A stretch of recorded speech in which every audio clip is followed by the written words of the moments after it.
Hello, welcome back. Regina, hello. Hello. How are you? Good. Good. Um, good. That's it. Just good. Yes, you. Okay, I'm good. It's Friday as usual. Well, we used to do these on Thursdays. Now we do it on Friday. So I want to welcome everyone. This is episode number 6. Um, if you've watched all 5 of them all the way to the end, we'll give you a sticker. I have a person who wants to become our guest. Who is that? Our ex-student Anatoly. Yeah. Yes, So he applied to be a guest in our podcast. yeah, we welcome all guests. I talked to a couple of my teen students, and they would like to be a guest too. Yes. So yeah, we're having a line of people wanting to be on our world famous podcast. So I think next podcast we should invite a guest. For the next one, Mhm. we could think about it. We need to think of what we can talk about with the guest. So The guest can tell about himself, yeah, so about his way of learning English, yeah, life, promote his business. promote his business. Yeah, so yeah, so if any of you watching out there want to be a guest, let us know. You can contact us on Telegram or personal. If you know us personally, you can write us on Telegram as well. We would love to have guests. As our view numbers grow, right now we only about 200 people are watching us each episode, but I think our numbers will get higher and higher. It'd be a good way to promote a business. I would love to have maybe some business owners who live in Chelyabinsk who speak English to come on here, and we can discuss how English has helped their business and so on. It's kind of one of the main ideas of our podcast is to show how English is important. So yeah. So all right, Regina, what's our topic today? Adults versus kids. Is it too late to become fluent? Yeah, is it too late For whom? for anybody? Never too late for Ne- anybody. Never too late. Yeah. So what we're going to talk about, a lot of people believe that kids just learn languages faster and easier than adults, and we get a lot of people who think that they say, "Oh, I'm too old to learn in English." And today I want to crush this myth because I don't believe it at all. So I don't teach a lot of kids though. You haven't been teaching in a long time. I was shocked. We did a practice episode. You said it's been 8 years since you're teaching. Mm. So 8 years. But before that, you taught a lot. You have a lot of experience as a teacher. As for me, I don't teach a lot of kids. I never have. And usually when I do, they're of a higher level. So I don't have the direct experience of like teaching a kid or teaching an adult from the beginning. But you do. So what's your opinion? Who's faster at learning a language? It's a difficult question. I think we can't compare here like directly kids and adults because what I think that it depends on motivation, depends on desire, Mm-hmm. and that's why it's difficult to compare because as far as I remember when I taught adults and kids usually who would come to me, they didn't want to learn it. Mm-hmm. They had no motivation, zero. They came because their parents made them come and say, you need to go study English. And the kids like, okay, I have to go study English. And they didn't have motivation. So that's why sometimes they don't listen what you are saying. They don't do homework. They don't take information seriously and so on. Mm-hmm. And adults that I taught, that adults who pay their own money, that they earn at work and bring them to their English teacher, of course, they have motivation. And of course, they listen more carefully and so on. So that's why maybe they make progress faster. Mm-hmm. So the adults, you say, Yes, can the make adults. progress faster. Yes, Yeah. but it's not because of the age. It's because of the level of the motivation and value of the lesson. Yeah. Kids don't pay their own money for these lessons. Yeah. So yeah, I would say you're right in that. Most adults who are going to come study, most, not all. Sometimes it's the work that makes the job says, oh, you have to know English. Yeah, I had a student many years ago. He was the director of a factory, Mhm, and he came from Moscow to this factory, and this factory is a French factory. mhm. And this very first meeting, it was a meeting with all the managers, and he said, "We are a French company. The French company around the world communicates in English. So in 3 months, we're going to start having our board meetings in English, and if you don't speak it, goodbye." Motivation. Yeah, as he said, and by the way, I know a very good school because he had already started studying at Choice. He said, so I'd recommend all of you go to Choice. No, but in that way, they're being forced. So most adults come because they want to come, and yeah, that's a huge difference. I would say. So we have our school is about 50-50, Mhm. right? So 50% kids, 50% adults. It's a high percentage of adults for language. Yeah, we have a lot of adults, and of the kids, how many would you say come to the school because they want to come to the school? And how many? Kids, Yeah, what percentage? If you had to guess, what percentage of the kids who study at Choice come because it's their decision? I would say 20. 20%. So the other 80% come because their parents Yes, make them come. Yeah. And of the adults, how many adults would you say come because they want to come? Like what percentage? 90. I mean, I would say more, maybe 95%. I would say 90 because we still have people who were forced because of work, but they Mhm. don't want to study English. Oh, They yeah. they come and they forced.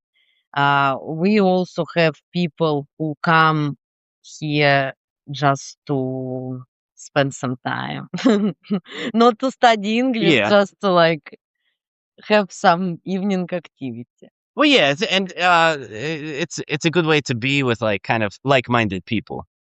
Mm. People who have kind of the same interests. If you like studying English, an English school is a great way to go. You go study in a group, and you have this group of people who all have a similar interest. So, Mm. but I would say they come because they want to come.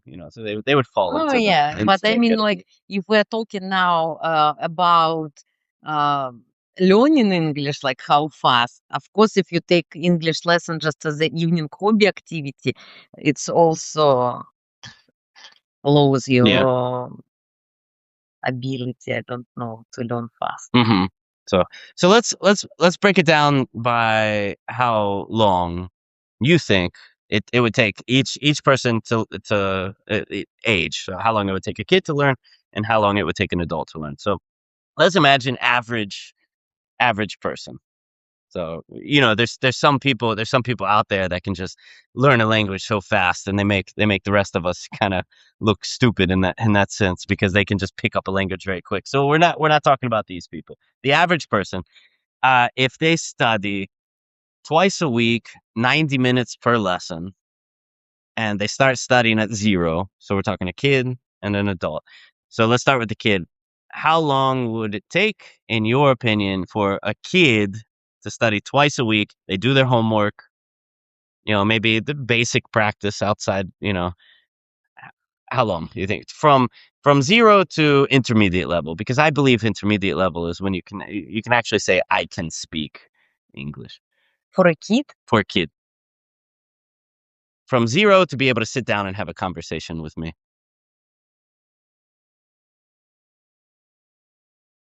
ta-ra-ta-ta. Dun, dun, dun.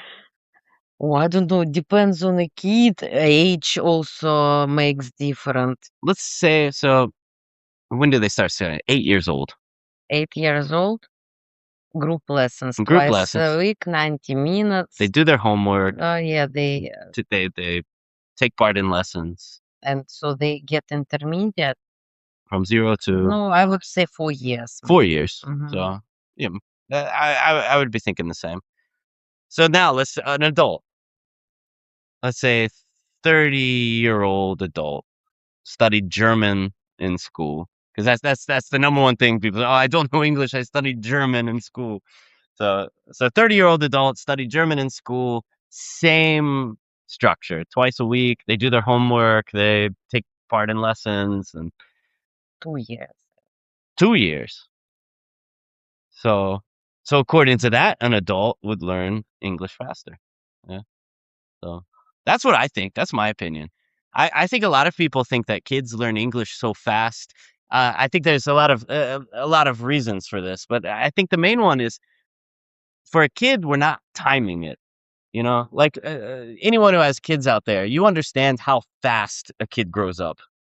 You know, you're not paying attention to the every year, what their progress is. It's just like one day they're 8 and the next year they're 16 years old and speaking fluent English. You're like, wow, they learned English so fast. But for an adult, especially if you're the adult studying, you see and you feel that time because it's yourself. It's your time and you feel that time. And it might feel like a little bit longer. And you think that like, oh, these kids learn English so fast. I think the main problem with kids that kids they can't set long-term goals. Hmm. Like they just don't have this ability. There is no kid who, like for example, 9 years old says, "Okay, my goal in life, I want to become engineer. So probably in the future I need this and this subject. Now I Hmm. need to put all my attempts, all my time to the subject. So in the future I can get good profession." Yeah. And I have very good example with that. Uh, we had our friends and who moved to Canada. Yeah. Irina, hello, if you're watching us on YouTube. She, by the way, also has YouTube channel, so she probably watches. She has a YouTube plaque, and she gave me some advice. She wrote me on Instagram. She said, "Brandon, if you want some advice, look at the camera more." So Irina, look we're at the camera. listening to Yeah. your No, advice. thank you for the advice. I Yeah, appreciate it. so it's our they are our friends. They have two children, and so when they decided to move to Canada, they decided that kids need to study English, and they weren't so good students, even though they knew that they need to move to Canada, and because and probably now I'm sure they speak good English and they learned it very fast. That's the trick that people fall. So, and what is the difference? So, that's to my point that kids don't have long terms. The kids know that they need to move to another country where everyone speaks English, but they can't operate and do things for this goal. Hmm. But when kids come to the surrounding and they are forced, like by naturally speak English, of course, they learn it Well, yeah. faster. I guess we forgot to make that clear in the beginning. So I'm talking about learning English as a kid versus learning English as an adult in Russia, in Chelyabinsk. Yeah, of course. If a child moves to another country, they're gonna pick up the language really quick. I know a lot of examples of this in both ways. I know examples of English speaking kids moving to Russia and picking up Russian very fast. And if you can pick up Russian very fast, you are a very intelligent person. Of course. Uh, crazy, very difficult.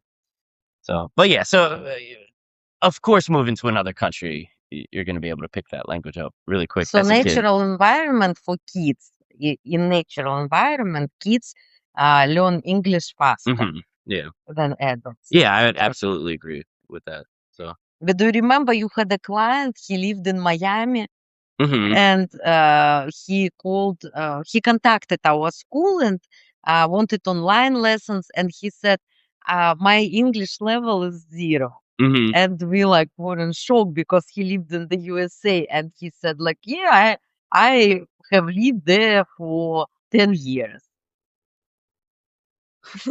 Yes, and I don't know English. It's Yeah. like how? I think there is no kid in the world that would live in a country for 10 years and didn't speak the language. Yeah, but you know what he did? He moved to Miami and he just found everything Russian. Oh, yeah, of course. But I mean, like, even if you had a kid who moved to another country and had Russian friends there, like, I think this kid still would learn English Well, and yeah, speak well, the English. kids have to because they're gonna go to an English school. Mm. and yeah, you have to do it. So, but yeah, I remember. So we had the lessons, and he said, "Oh, I need to practice my English more." And I was trying to push him, like, stop going to Russian places. And so what are your plans for tonight? He's like, "Oh, I'm going to karaoke." Oh, that's great. You can speak or you can sing, English songs. There's no, it's Russian karaoke. Like Russian karaoke in Miami is yeah. There's a Russian karaoke bar in Miami. I was like, "Oh." So, but it's the same. I had the same thing. I guess many adults do it. When you move to another country, you find a way to be with your language, Like you. like me and like him, and like Brighton Beach in New York. Brighton Beach in New York exists for this whole purpose because I had another student who went to New York for 6 months for the sole purpose to practice English. And after 2 days, she got scared and moved to Brighton Beach. And when she came back from New York, as she continued lessons with me, her English was worse than when she went to New York because she just moved to Brighton Beach. She rented a room at some babushka's like home apartment and just spoke Russian the whole time. Russian shots, Russian everything. So So yeah, but if you study not in natural surrounding, so in this case, adults probably faster because adults they think differently. They think absolutely differently. And they when they study, first of all, adults already have experience of study. They yeah. have studying skill, as I call it, because adults they finish school, Hmm. they in most cases finished university or college or something. So they have this great experience of how to study something. Kids, they not only study in English, they are studying to study. They don't have this skill. That's why, like for them, it's more difficult Yeah. to study. And that's why I say, like, do you know, like, sometimes parents, they have a party at home, my favorite stories. They have party at home and they say, kids, come in, come in. My kid studies English. Вася, Вася, come here. Say something in English. And the kid is just like, and then the parents say, he doesn't speak English. We called him, invited, he didn't say anything. And like, of course, I know English very well, but if someone invites me and say, Regina, say something in Well, English. yeah, I know it. Do you know how many times I'm out somewhere? People say like, "Do you know Russian?" I say, "Yeah, I know a little bit of Russian." They say something in Russian. What what? Yeah. I don't know what to say. What do you want me to say? I had situation last weekend. I was at my friend's birthday party, and there was a person, and uh, they found out that I have a new language school and speak English.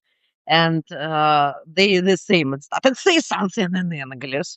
I said, I can say something in English. Tell me something, and I translate it for you. Hmm. And I liked how this person checked my English knowledge because this person doesn't know any English. Like his level is 0. Hmm. And he was saying me sentences in Russian and I was translating them to English and he said, "Oh, wonderful." And I was thinking, how Yeah. How do you know? how do Yeah. you know I could say like just absolutely random words? Yeah.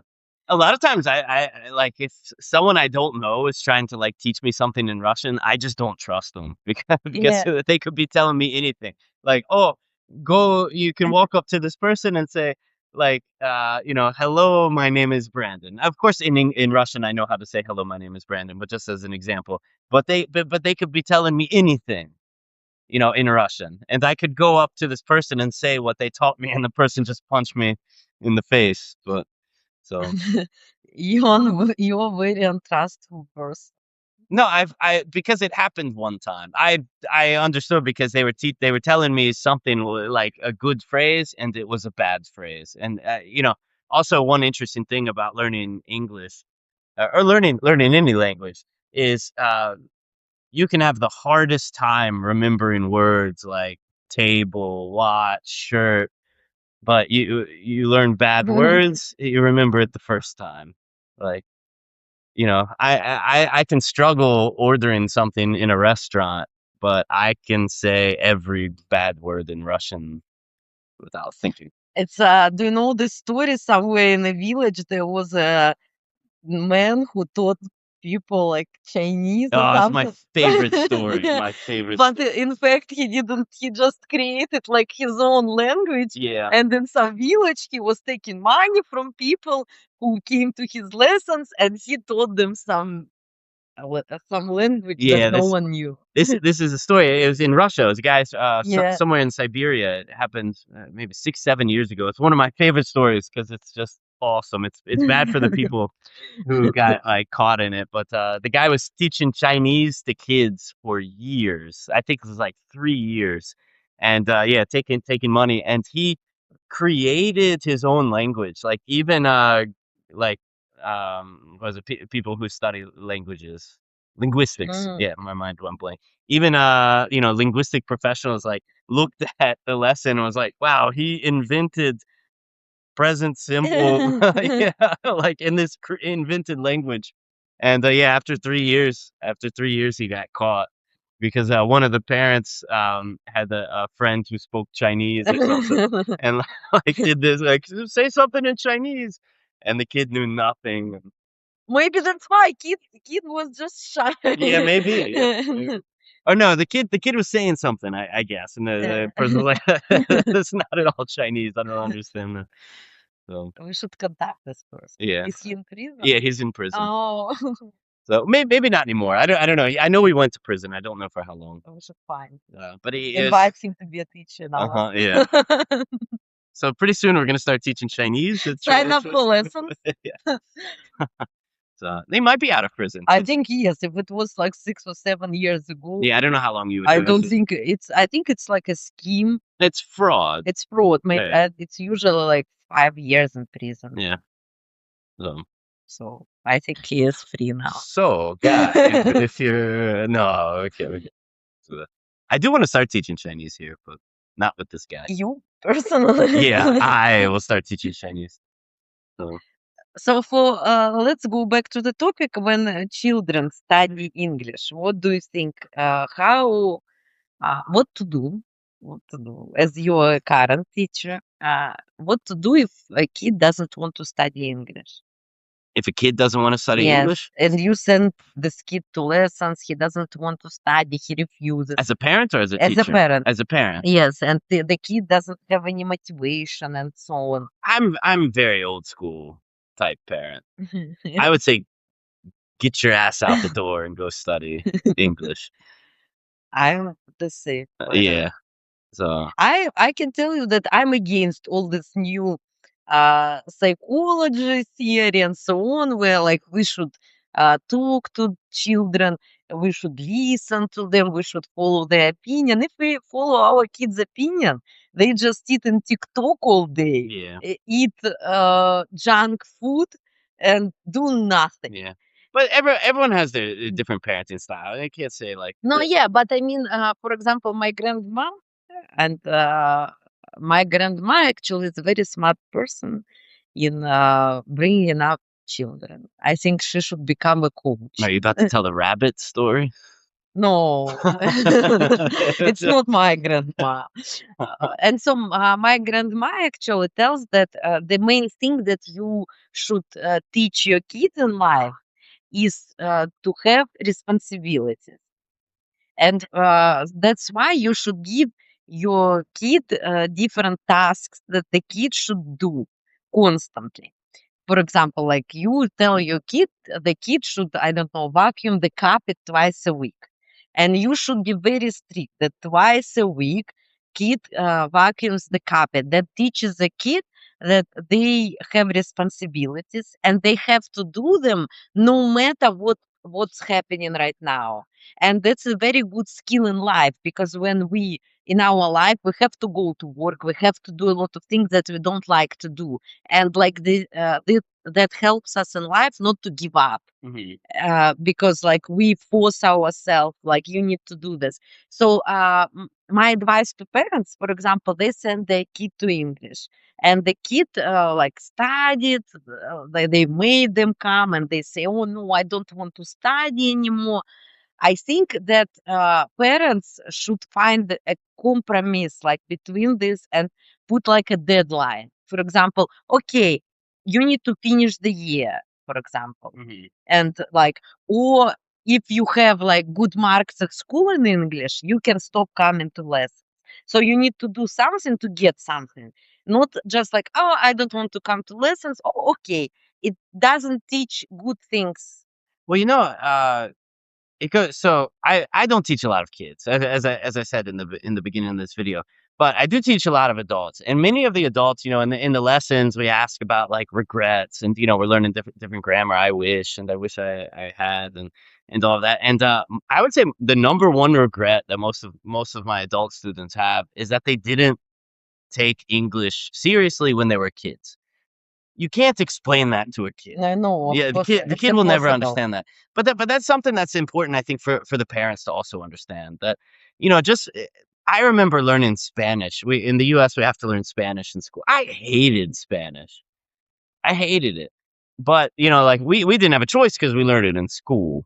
We don't have after school lessons aren't very popular. So we had to learn it. But, if I had the choice, I would have quit, learning Spanish. And that's something that I think it's important for the parents to also understand is that, yeah, they of course they don't want to study it now. You living in the center of Chelyabinsk. What do you need English for? Absolutely nothing. But the opportunities and everything that can become available in the future, huge. And it's not about moving to another country. It's not about, living in England or something. But there's companies in Chelyabinsk now. There's companies in Moscow. There's companies in St. Petersburg where you need English. It's required. I've helped some of my students recently to check their resumes because they're looking for a job, and the company in Russia says send it in English.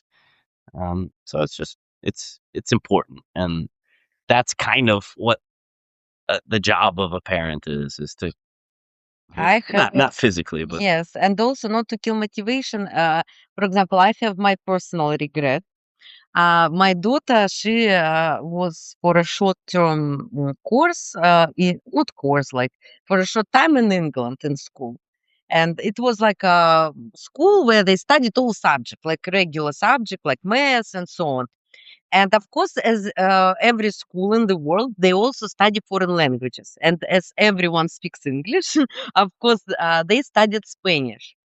And when my daughter came back, she was all into Spanish. She even like downloaded some app and she really liked Spanish. And she told me, "Oh, I want to study Spanish." And they said, "No, you should first study English very well and then you can take Spanish classes."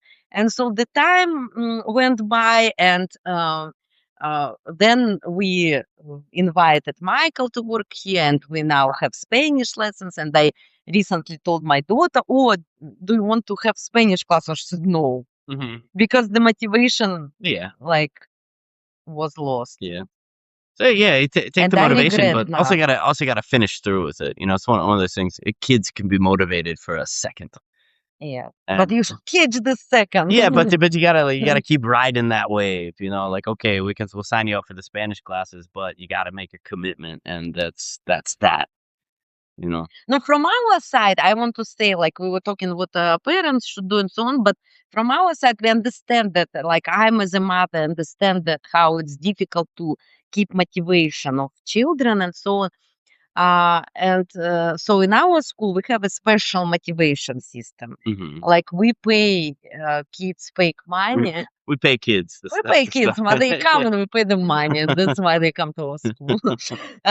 We have like fake money, our local currency. We call it choice bucks. So for each lesson they get, and so with this money they can buy different things. Not like most schools do, like at the end of the year, like they have a market and you buy. They can buy all year, and we have like sweets, different stationery, so on. So they because why we decided such system, to make such system, because, as I said, kids don't have an ability to make long-term goals.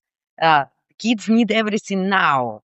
And like when they understand, oh, I bought 5 choice bucks for the lesson and I can go buy candies right now, they have motivation during the lesson to get this $5, for example. Yeah. And now we have this system, but now then our adults found out about this. Yeah. system. Surprisingly, it took them 2 years to find out. We have posters all over the walls about the motivation system, and it was just this year that they were like, "What about us?"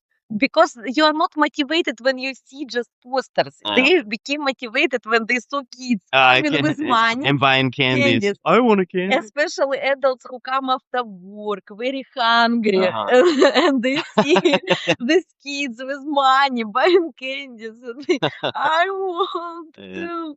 So, like, of course, like if your kids study English, they should the place where they study English also should have like some motivation system for children, because it's very difficult to motivate children. I agree, it's very difficult. And as a parent, I can understand parents, because sometimes you just don't want this fight at home anymore. Yeah, you get tired about it. Yeah. And another thing, and this is for anything, like, so if the child just doesn't want to come, and it can be about English, it can be about, I don't know, chemistry or whatever. If they don't want to come to the lesson, another thing is you can just find another teacher for them. It's not, maybe they just don't fit well with the teacher, or maybe they don't fit well with the student that they have. Yeah, we had a lot of such situations. For example, one kid studied with one teacher, was absolutely motivated, happy, visited all the lessons. Then next year they come, we change the teacher. For example, their schedule doesn't match anymore. And with this teacher, it can be a brilliant teacher, wonderful teacher, but the kid comes and they just like can't. Yeah, and it's the same. It's the same with adults too. If an adult is studying English, and they like don't really like it, it may not be the English. It could be just they don't mesh well with the teacher. I had a student. This maybe 3 years ago. He was a private student, and he decided that he needed another teacher, and he said Brandon is a great teacher, but he's not a dushnila. My favorite Russian word, dushnila. We don't have this in English. He said he's not a dushnila, and I need a dushnila, and I'm not a dushnila. He said I need somebody that's gonna like correct every single mistake that I make, which is another mistake that I think adults can make, is they come into the class and they want me to correct. I could correct you, any of you. It doesn't matter your level. Every other word that you say, everyone's gonna make mistakes and they're gonna say things wrong, and it's just there's no point in doing it. But he said he was honest. He said I need a dushnila, and Brandon's not a dushnila, and that's okay. If I have my teaching style, it doesn't fit with everybody, and the point is learn English. It doesn't matter. If one teacher is. Okay, we should sum up all the information. Yeah. So our topic was adults versus kids. Is it too late to become fluent, and who studies? And we talked about kids about half the more than half the time. No, I mean, like, and what's our conclusion? So my conclusion is that it doesn't matter what age you are. Like I said, this topic isn't so easy for me because I don't teach lower levels, and I don't teach kids especially. But I think you can do it. I have students of all ages, from, not like I said, not kids, but from age of 14 to I don't know how old, but I have some older students too. I think I have some retired students, and so I think there's no right age, there's no wrong age. You can learn English whenever you want to learn English. It's just about motivation, and it's about trying. And if you're not motivated, it's going to be really tough to learn the language. So that's that. Agree. Agreed? Agree. Yeah. So we're saying goodbye. Are we done? Yes. Yeah. Yeah. So I think we discussed everything. we should finish as usual about talking about what's going on in Choice Language Club these days. In Choice Language Club. We are preparing an event. we are going to watch a film in English on the 19th. Oh, we should finish. I think Yeah. we're taking up the classroom. Yeah. No, so we're being kicked out. So we are gonna watch a film on the 19th of April. Yes. Uh-huh. So next Sunday in the week, drink champagne, tea, coffee, and have a good time. So join us. Yeah, and sign up for lessons. We're talking about learning English. If you want to learn English, sign up. We're a great place. We have a lot of teachers. You'll find one that you fit with. Most of them are perfect for everybody. And yeah, see you next time.